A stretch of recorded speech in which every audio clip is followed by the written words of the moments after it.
era of rapid innovation, the way we create and construct is undergoing a remarkable transformation. Engineers and designers are no longer limited to shaping materials by cutting, carving, or molding.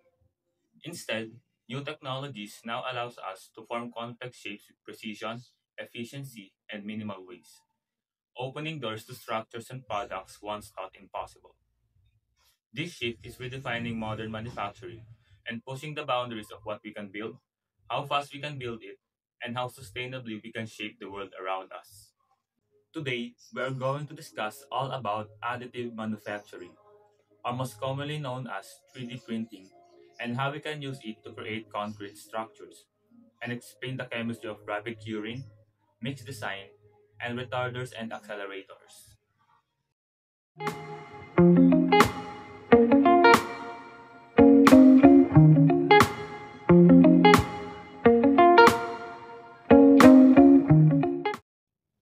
So, what is additive manufacturing? Additive manufacturing, or most commonly known as 3D printing, is a technique for producing three-dimensional objects by depositing materials in a successive layers. In contrast to traditional subtractive methods that shape products by removing material from a larger piece, additive manufacturing constructs the final form incrementally based on a digital 3D design. Now, when we say traditional manufacturing, this often uses subtractive processes. This is where you start with a solid block of material, like metal or wood, and remove parts of it either by cutting, drilling, or carving to get the final shape. Now, additive manufacturing works in the opposite way. Instead of removing material, it adds material little by little, stacking extremely thin layers until complete object is formed. The entire process follows instructions from a digital 3D model, which guides the machine on where each layer should go. So in essence, when we say subtractive, it means carving away the material. But when we say additive, it's building up the material. That uses digital designs to create the complex shapes that might be difficult or wasteful to make using traditional methods. So in essence, when we say subtractive, it is carving away the material, while in additive, it is building up the material using digital designs to create complex shapes that might be difficult or wasteful to make using traditional methods. Additive manufacturing enables the creation of complex shapes and structures with high precision and customization, making it suitable for various industries, especially in civil engineering. The earliest additive manufacturing system emerged in the 1980s, and since then, the technology has rapidly advanced, evolving into numerous methods capable of transforming CAD designs into tangible three-dimensional objects. After the introduction of the first 3D printer, researchers and innovators started exploring additional approaches and techniques to expand the possibilities of additive manufacturing. During the 2000s, a growing number of companies and hobbyists became increasingly interested in the potential and advantages that 3D printing could offer. As additive manufacturing continued to mature, expanding from plastics to materials and even biological materials, its potential for transforming large scale constructions became impossible to ignore. The same layer by layer principles that revolutionized product design and rapid prototyping began opening new possibilities in civil engineering. This evolution gave rise to a groundbreaking application, the additive manufacturing of concrete structures. By adapting 3D printing techniques to cement-based materials, engineers could now build walls, components, and even entire buildings with unprecedented speed, precision, and design freedom. Additive manufacturing using concrete, which is commonly referred to as 3D concrete printing or 3D CP, and more recently as additive construction with concrete, represents a rapidly advancing and emerging technology within the construction industry. This innovative approach to constructing with concrete has the potential to fundamentally change the methods by which cementous materials are utilized to create a wide range of infrastructure components. Automating the placement of concrete can enhance construction efficiency by removing the need for traditional formwork, increase the durability of structures through precise control over concrete fixtures, and promotes safety by keeping workers out of potentially dangerous construction environments. Concrete additive construction is a highly dynamic process in which the chemical reactions of hydration directly affect the material's flow behavior or rheology. This hydration and rheological characteristics, in turn, govern key properties such as the rate at which layers can be built, the strength of the materials, and the adhesion between successive layers. This interplay of chemical and physical processes takes place across multiple spatial and temporal scales. So, in essence, rheology is a branch of physics that focuses on the study of fluids, particularly how materials flow and deform in response to applied forces or stresses. While it is relevant across many scientific and rheological disciplines, rheology plays a critical role in 3D printing. It allows us to understand and regulate the behavior of materials, such as plastic and hydrogels, during the layer by layer deposition process. For concrete to be created, cement hydration is the essential chemical process that gives concrete its strength and durability, forming the backbone of modern construction. When water is mixed with cement, a sense of intricate chemical reactions takes place, resulting in the settling and eventually hardening of the material. The chemical reaction that occurs when cement comes in contact with water is known as the hydration of cement. This reaction is exothermic, meaning it releases a significant amount of heat, referred to as the heat of hydration. Hydration does not happen all at once. It occurs mostly rapidly during the initial stages and then continues at a gradually decreasing rate over time.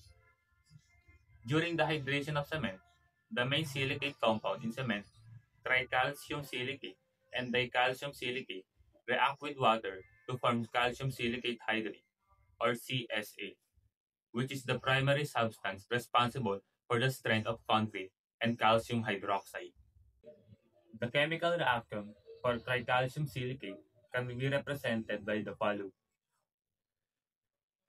This reaction shows how tricalcium silicate, a major compound in cement, chemically interacts with water during hydration. In this process, two molecules of tricalcium silicate react with six molecules of H2O to produce calcium silicate hydrate, or CSH, and three molecules of calcium hydroxide. The CSH formed in the reaction becomes the primary strength-giving material in concrete, acting as the binding jet that fills pores and solidifies the mixture. The reaction occurs relatively quick and is mainly responsible for the early strength of concrete, especially during the first week. Now, the chemical reaction for dicalcium silicate can be represented as this. The hydration of dicalcium silicate describes how this cement compound reacts with water during the hardening process. When two molecules of dicalcium silicate combine with four molecules of water, they form calcium silicate hydrate, which is the main strength-giving product, along with calcium hydroxide. Unlike tricalcium silicate, which reacts quickly, dicalcium silicate hydrates much more slowly. Because of this lower rate, dicalcium silicate contributes mainly to the long-term strength of concrete rather than the early strength. Its hydration continues gradually over weeks and even months, helping the concrete become stronger and denser over time. This delayed reaction is beneficial for durability as it produces less heat and reduces the risk of thermal cracking in larger structures. So in essence, the primary product of cement hydration is the CSH, or the calcium silicate hydrate, which forms a gel-like structure that binds the aggregate and gives concrete its strength and durability. While the other byproduct is the calcium hydroxide, which somewhat contributes to strength and helps maintain a highly alkaline environment, which protects reinforcing steel from corrosion by forming a stable passive layer, but can increase the concrete's susceptibility to chemical attack if it's not adequately protected. Now note this, when we say aggregates, aggregates are the materials combined with cement and water to form concrete. They consist of particles of various sizes, from very small sand grains to large gravel or crushed stone. Fine aggregates, such as sand, fill the spaces between the bigger coarse aggregates. which are typically made of gravel or broken rock. Concrete is not made of cement alone. Cement is only the binder or the glue that holds everything together. Aggregates makes up about 60 to 75% of the total volume of concrete. Now there are two types of aggregates. First are the fine aggregates. These are small particles, usually natural sand or crushed stone sand. Their main purpose is to fill the voids between larger aggregates and help create a smooth, dense mix while making the concrete easier to mix, place, and finish. Second are the coarse aggregates. These are larger particles, typically 10 to 20 millimeters, provide bulk and strength to the concrete, reduce shrinkage and cracking. Because of their size and hardness, coarse aggregates help resist load, reduce shrinkage, and improve the overall structural stability of the hardened concrete. Now, why aggregates are important? First, they increase strength, they reduce costs because cement is expensive and aggregates are cheap. They improve durability, they control shrinkage, and they help achieve proper workability. Now that we've covered the basics of concrete materials and their behavior, let's move on to how 3D concrete painting actually works. To understand this, let's take a closer look at the step-by-step process behind 3D concrete painting. The 3D concrete painting process has two stages, the delivery and the deposition. In the delivery phase, the concrete is mixed with the right proportions of cement, water, aggregates, and additives. The mixture must have perfect flowability so it can move through pumps and hoses without clogging. Once mixed, it is pumped through a long hose towards the printer cell. And in the deposition phase, the nozzle moves following a program path. It pushes out layers of concrete in continuous beads. Each new layer is placed on top of the previous one before the lower layer fully hardens, ensuring good bonding. The layer by layer process builds the wall or structural component. So the 3D printing mix is pushed out of the nozzle to create the outline of the intended structure. Each layer is completed when the nozzle returns to its starting point, forming a full loop. After finishing one layer, the nozzle lifts upwards and begins depositing the next layer directly on top of it. Now, the cement used for printable concrete often uses ordinary Portland cement or OPC, but it's commonly mixed with other binders or supplementary cementitious materials to adjust its behavior for printing. This is often used because OPC contains alite, also known as the tricalcium silicate, and pellite, also known as the dicalcium silicate, which hydrates to form calcium silicate hydrate and calcium hydroxide. Now, variants include calcium sulfoaluminate cement, which can accelerate early strength development, useful for rapid layering. Magnesium potassium phosphate cement, which has been proposed for very fast hardening formulations, and geopolymer binders have also been tested for 3D printing. Having introduced the concept of 3D concrete printing, we now move to the technical aspect that makes this technology viable for real-world construction. First, we will explore the chemistry of rapid curing, but let us define what is rapid curing. Rapid curing in concrete refers to the speeding up the hardening process so that the material reaches its required strength and durability faster with the conventional methods. This can be accomplished through approaches such as using chemical accelerators, designing high performance mixes, and carefully controlling moisture during curing. Rapid curing is all about speeding up the hydration reactions of cement so that concrete gains strength quickly. The key chemical processes involved are hydration of cement phases, which are the tricalcium silicate and the dicalcium silicate. Rapid curing focuses on accelerating the tricalcium silicate reaction to achieve high early strength, as when the tricalcium silicate reacts with water, it undergoes hydration, and this reaction releases a significant amount of heat because it is exothermic. By accelerating this reaction through heat, additives, or controlled curing conditions, the concrete gains strength much faster than it normally would. Raising the temperature through external heating or steam curing increases molecular motion, which accelerates chemical reactions. Now, what is steam curing? Steam curing is a rapid hardening technique in which concrete is exposed to hot, humid steam to accelerate its strength development. In this method, the surface of the concrete is directly heated by contact with the hot, moist air, while the heat must gradually travel through the mold and the concrete's interior to reach deeper sections. The thermal effect of the steam speeds up the chemical reactions that causes the concrete to harden. Now this means increased temperature increases molecular motion and collision frequency in water and cement particles. This accelerates the formation of CSH gel and CH, speeding up setting and early strength gain. Now that we know what rapid curing is, we will now talk about curing accelerators, which help concrete harden faster. Curing accelerators are chemical additives used to speed up the hydration of concrete. They function by introducing extra reactive substances that enhance the rate at which cement particles react with water, allowing the concrete to gain strength more quickly. Accelerators can be classified into four types: chloride based, non chloride based, alkali based, and silicate based types. Chloride based accelerators typically contain calcium chloride and are known for promoting rapid setting and enhancing early strength development in concrete. Normally, tricalcium silicate reacts with water slowly to form calcium silicate hydrate and calcium hydroxide, while calcium chloride dissociates in water.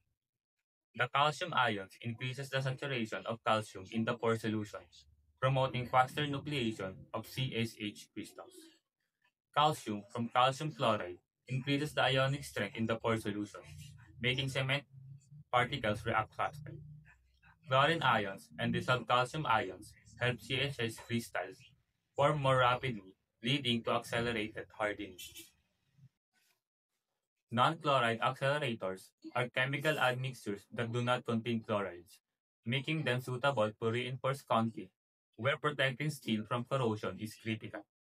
Non-chloride accelerators, such as nitrates, nitrides, formates, and alkanolamines, speed up concrete hydration by influencing the chemical reactions and phase cells that form as cement cubes. Nitrate and nitrate-based accelerators are chemicals added to concrete to make it harden faster. They are commonly used in cold weather concrete because they help speed up the hydration process even at low temperatures. The most common compounds are calcium nitrate and calcium nitrate. These accelerators also help reduce the amount of free water in the concrete, lowering the chances of ice formation inside the material. As a result, the concrete becomes more durable and less likely to crack or weaken. Next are alkali-based accelerators. Certain alkali-based compounds can significantly boost the early strength of concrete. Although these mixtures set and harden much more quickly than standard concrete, they tend to cause greater long-term shrinkage. Because of this drawback, they are typically used in specialized situations where the rapid strength advantages outweigh the downsides. The most widely used alkaline accelerators include calcium chloride and sodium silicate. Calcium chloride is especially common because it rapidly increases the rate of cement hydration. Sodium silicate also speeds up the setting by altering the chemical processes with the cement base, helping the concrete harden more quickly. Sodium silicate acts as an accelerator by supplying additional silicate ions into the cement mixture. These silicate ions readily react with the calcium ions released during cement hydration, leading to the faster formation of calcium silicate hydrate, which is the primary compound responsible for strength and concrete. Because more CSH is produced at an early stage, the concrete stiffens and gains strength more quickly than usual. This reaction can be represented in simplified form as sodium silicate reacts with calcium ions and water to form calcium silicate hydrate and two sodium ions, showing how sodium silicate produces rapid CSH development and enhances early stage. Lastly are silicate-based accelerators. These are admixtures that speed up the early hydration of cement by supplying extra reactive silicate ions. These ions rapidly combine with calcium ions released from cement to form additional calcium silicate hydrate. An example of this is potassium silicate. Potassium silicate acts as an effective concrete accelerator by supplying soluble silicate ions that react rapidly with calcium ions released during cement hydration. When added to fresh concrete, the silicate ions immediately interact with calcium ions in the mixture, forming additional calcium silicate hydrate. Because this reaction bypasses the slower natural breakdown of cement particles, CSH forms at an accelerated rate, resulting in faster binding and early age hardening. The simplified chemical reaction can be represented as this, where potassium silicate reacts with calcium ions and water to produce calcium silicate hydrate and release two potassium ions. Now that we are done with the chemistry of rapid curing, I will now discuss mix design. Here, we'll see how the proportion of cement, aggregates, water, and additives are carefully tailored to achieve optimal rheology, extrudability, and buildability, which are all essential for printing precise and durable structures.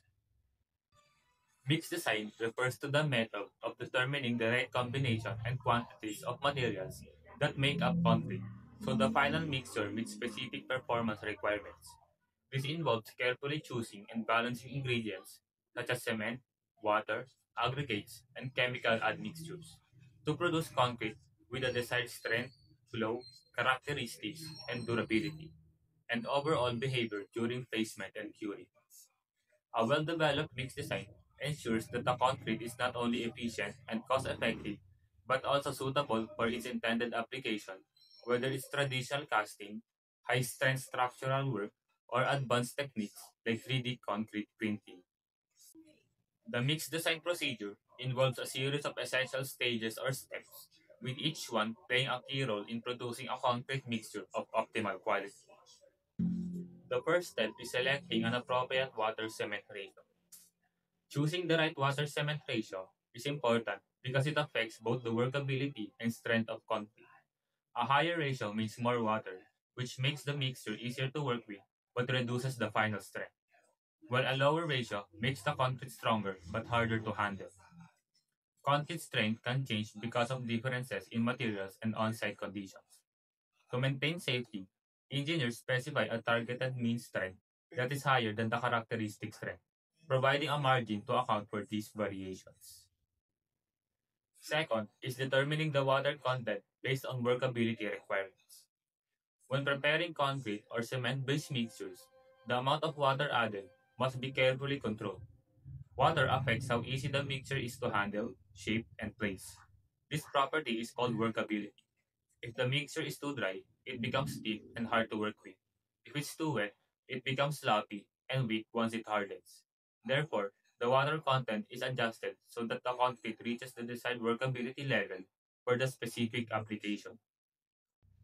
The third step is calculating the cement content from the water cement ratio. The water cement ratio plays a crucial role in designing a concrete mix. It strongly influences the material's strength, durability, and resistance to water penetration. Using less water generally results in stronger, more durable concrete, though it becomes harder to work with. Conversely, adding more water makes the mix easier to handle but reduces its overall strength. For instance, using 50 kilograms of cement with 25 liters of water gives a water cement ratio of zero point 0.5.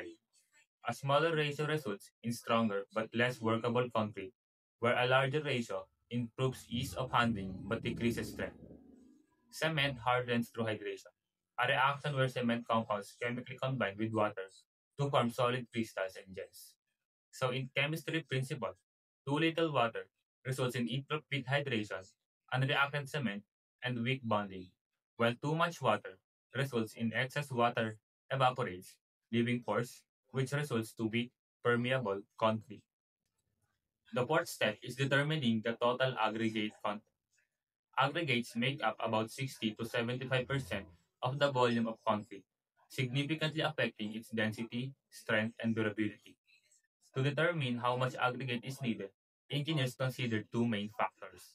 First is the paste volume. There must be enough cement paste plus water to properly cover all aggregates particles. If the paste volume is too low, the concrete may become harsh, difficult to compact, and prone to voids. On the other hand, Too much paste can lead to bleeding, segregation, and reduced strength. Therefore, achieving the right paste volume is essential for producing concrete with good performance and durability. Next is aggregate characteristics. Factors such as specific gravity, particle shape, and grading help determine the appropriate proportions. Aggregates with a higher specific gravity requires less space, while lighter aggregates may need more paste to achieve the same workability. Well-graded aggregates, which contains a good distribution of sizes, help reduce voids and minimize the amount of paste needed.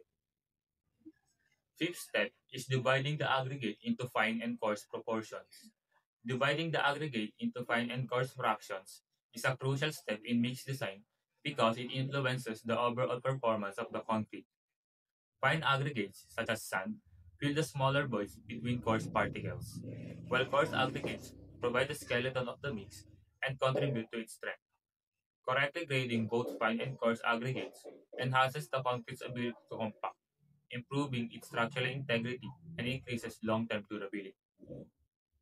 Proper proportioning of fine and coarse aggregates help optimize particle packing, which reduces voids and lowers the amount of cement paste needed.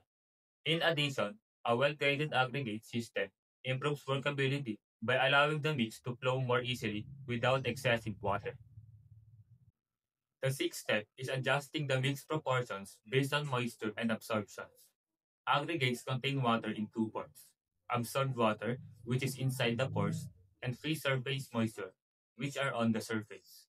Free surface moisture contributes additional water to the mixture, increasing the total mixing water beyond what was originally intended. This can unintentionally raise the water cement ratio, resulting in reduced strength and potential durability issues. Knowing the moisture state is important because absorbed moisture reduces the amount of water available for the cement's hydration, because aggregates will soak up some of the mixed water. So proper moisture correction also prevents issues such as excessive slump, segregation, or inadequate hydration. By accounting for both absorbed and surface moisture, engineers can produce a more uniform and reliable concrete mix, leading to a better performance in the final structure. The last step is performing trial mixes and making adjustments as necessary. A trial concrete mix is first prepared in the laboratory, where it is evaluated for workability using a slump test and compressive strength at 7 and 28 days. If the measured strength falls short of the target, adjustments can be made by lowering the water cement ratio or increasing the cement content. If the mix is too stiff or too difficult to work with, plasticizers or super plasticizers, which are chemical additives used in concrete to improve workability without adding extra water, can be used. Now that we have discussed mix design, we will now discuss the final topic, which is the role of retarders and accelerators. These chemical admixtures allow engineers to fine-tune the setting time of concrete. Accelerators speed up hydration, while retarders extend the workability when needed. An accelerator is a chemical admixture added to concrete to shorten its setting time. Accelerating the set is useful in situations where rapid hardening is needed, such as during cold weather or for urgent repairs. Chemicals like calcium chloride or sodium thiocyanate promote faster initial setting, allowing the concrete to gain sufficient strength more quickly so it can be handled or processed sooner. So its purpose is to accelerate the setting of concrete, and it's useful in cold conditions or time-sensitive construction projects. Concrete accelerators are generally divided into two main types: the setting accelerators and the hardening accelerators.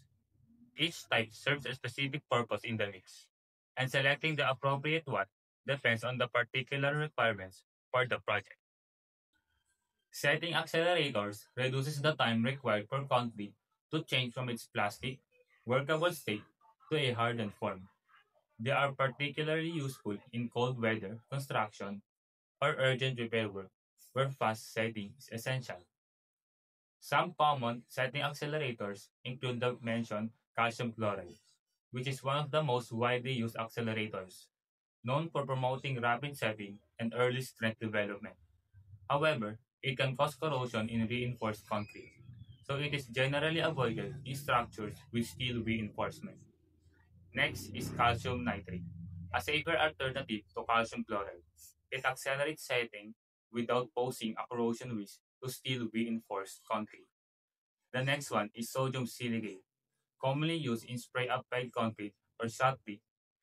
It acts as a fast setting agent, making it suitable for quick repairs, especially in underground or wet conditions. The next type of accelerators are the hardening accelerators. These are designed to boost the rate at which concrete gains early strength without significantly altering its initial setting time. They are particularly useful for projects where early load bearing capacity is important, but rapid setting is not required. Some common hardening accelerators include calcium formate, a chloride free accelerator that enhances early age strength while reducing the risk of corrosion in steel reinforced concrete. This is because calcium formate does not contain chloride ions. It accelerates setting without causing corrosion to steel reinforcement. Next are silica-based accelerators, including nanosilica and colloidal silica. These additives promote a higher early strength and are often used in high-performance concrete mixes. Next are alkaline accelerators, mainly employed in shotcrete applications. These accelerators effectively increase early strength in sprayed concrete. Now that we're done with accelerators, let us talk about retarders. A retarder works opposite to an accelerator by slowing down the setting of concrete. This is especially beneficial in hot weather, where rapid setting can cause problems such as cracking or challenges during finishing. Retarders help keep the concrete workable for a longer duration, providing extra time for mixing, transporting, and pacing it properly. Most retarders, such as sugars, ligosulfonates, and phosphates, adsorb or attach onto the surface of cement particles. This coating blocks water from reacting with cement, which delays the formation of hydration products like calcium silicate hydrate and calcium hydroxide. So it gives a slower initial setting as the concrete takes more time to start hardening. This is important because it provides longer workability, meaning extra time for handling, finishing, and making adjustments before the mix begins to solidify, and reduces early cracking, which is useful for large pores or hot conditions, preventing rapid setting that can cause surface cracks. So when a retarder is added to the mixing water or applied to the concrete surface, it temporarily slows down the hydration reactions, creating an extended resting period for the mix. The exact effect depends on the type of retarder and the cement used. It's important to note that the retarding effect is temporary, after a certain period. The retarder's influence ceases, allowing hydration to continue. The main mechanisms by which retarders work can be classified into four types. The first type is adsorption. The retarder attaches to the surface of cement particles, forming a protective layer around it. This layer acts as a barrier, making it more difficult for water molecules to reach the unhydrated cement and slowing down the hydration process. As a result, the cement paste stays workable for a longer time because insufficient hydration products have formed to harden it. The retarder also reacts with tricalcium silicate in the cement, precipitating out of solution and becoming incorporated into the hydrating material. Retarder molecules attach to the compound such as tricalcium silicate, forming a surface complex, thereby reducing the rate of hydration. Normally, tricalcium silicate hydrates to form CSH and calcium hydroxide, but retarders slow down this reaction by blocking the cement surface. Some retarders also form an insoluble precipitate with calcium ions, which further coats the particles and delays hydration. The second type is nucleation. When water is added, cement particles release calcium and hydroxyl ions. Once this concentration of these ions reaches a certain threshold, hydration products such as dicalcium silicate and calcium silicate hydrate begin to crystallize. The nuclei of calcium hydroxide then absorbs the retarding additive, which prevents further nucleation until the cement reaches a supersaturated state, delaying the setting process. When water is added to cement, compounds such as tricalcium silicate and dicalcium silicate dissolve and release calcium ions and hydroxyl ions. into the pore solution. As these ions accumulate, the solution becomes supersaturated and hydration production begins to form. One of the first products to crystallize is calcium hydroxide, which forms small crystal nuclei. This nuclei normally acts as sites where additional hydration products, such as calcium silicate hydrate, can grow. The third type is complexation. In the initial minutes, calcium ions released from cement grains form complexes with other ions in the mix. These complexes increase the solubility of cement particles. When a retarding additive is present, the concentrations of calcium, hydroxide, silicon, aluminum, and iron in the aqueous phase rise during hydration. This buildup prevents calcium and hydroxyl ions from combining to form calcium hydroxide, thereby slowing down the overall hydration process. In the presence of a retarding additive, these released ions form complex ions or chelate complexes with the retarder molecules. Complexation increases the solubility of the cement components because these ions become stabilized in solution rather than precipitating as solid hydration products. These soluble complexes prevent the precipitation of calcium hydroxide and slows down the formation of other hydration products like calcium silicate hydrate. Because hydration products form more slowly, the cement phase remains plastic for a longer time, which results in an extended setting period. The fourth type is precipitation. In this mechanism, the retarder reacts with the highly alkaline solution to produce insoluble compounds. This is similar to adsorption, as these insoluble products form a protective layer around cement particles. When water and cement first mix, the solution's pH rapidly rises above 12, and the precipitated layer acts as a diffusion barrier. This coating limits water to access the cement surface, inhibiting hydration and extending the workable period of the concrete. In this alkaline environment, certain retarding additives react with available ions, especially calcium ions, to form insoluble compounds. Because the product is insoluble, it deposits directly onto the surface of the cement particles, forming a thin coating.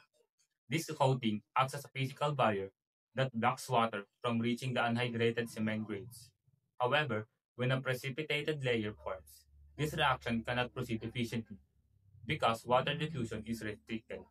As a result, the hydration rate slows down significantly.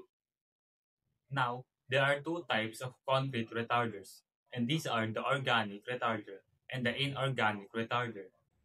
Organic retarders have two key characteristics.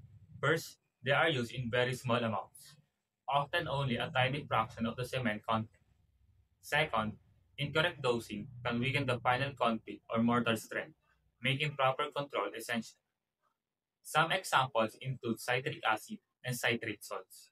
Citric acid and its salts, particularly trisodium citrate, are strong organic retarders that work by chelating calcium ions in the cement slurry.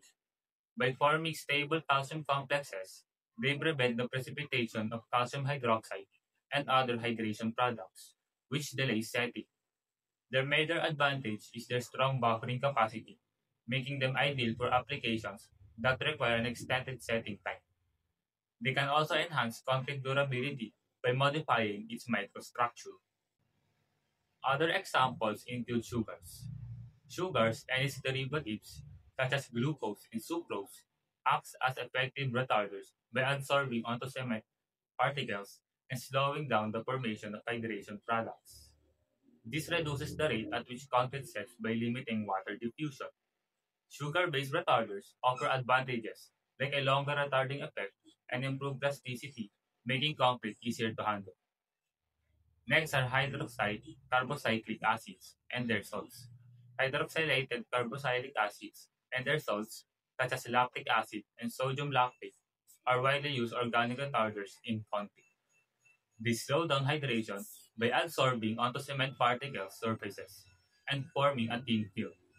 This film blocks the rapid formation of calcium silicate hydrate, the primary binding phase, thereby delaying the setting time.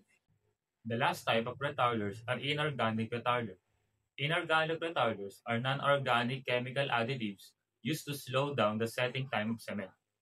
Unlike organic retarders, such as sugars or acids, inorganic retarders are typically mineral-based or salt-based compounds. Some examples include borates. Borates, including sodium borate, slow down cement hydration by reacting with calcium hydroxide to form complexes, which reduces the rate of hydration and delays setting. They offer effective retarding action and because of their chemical nature, can also enhance the fire resistance of concrete. Next are phosphates and phosphoric acid. These are important inorganic retarders. They react with calcium ions in cement slurry to form insoluble calcium phosphate compounds. These compounds cover the surface of cement particles and act as a barrier to prevent further hydration, thereby delaying the setting of concrete. Phosphate-based retarders have several advantages. They provide a reliable delay effect, especially in high-temperature environments, which can accelerate the normal hydration process of cement. They also have a positive impact on the long-term strength development of concrete. Some real-world examples of 3D printed concrete structures in recent years include Apis Core House in Moscow, Russia, House Zero and SQ4 This House in USA, Project Milestone in the Netherlands, Eco-Sustainable 3D Printed House and the 3D Housing Zero 05 in Italy, Perry House in Germany, and lastly, the 14 Trees M. Mule Gardens in Africa. And that brings us to the end of our discussion on additive manufacturing of concrete structures, with a focus on the chemistry behind rapid curing, mixed design, and retarders and accelerators. As we've explored, the success of 3D printed concrete thus relies slowly on advanced machines. It also depends heavily on understanding how chemical reactions, material behaviors, and precise mix proportions work together to create a stable, buildable structure layer by layer. Thank you for taking the time to engage with this topic. Once again, thank you very much, and I hope you gain valuable insights. Have a good day ahead.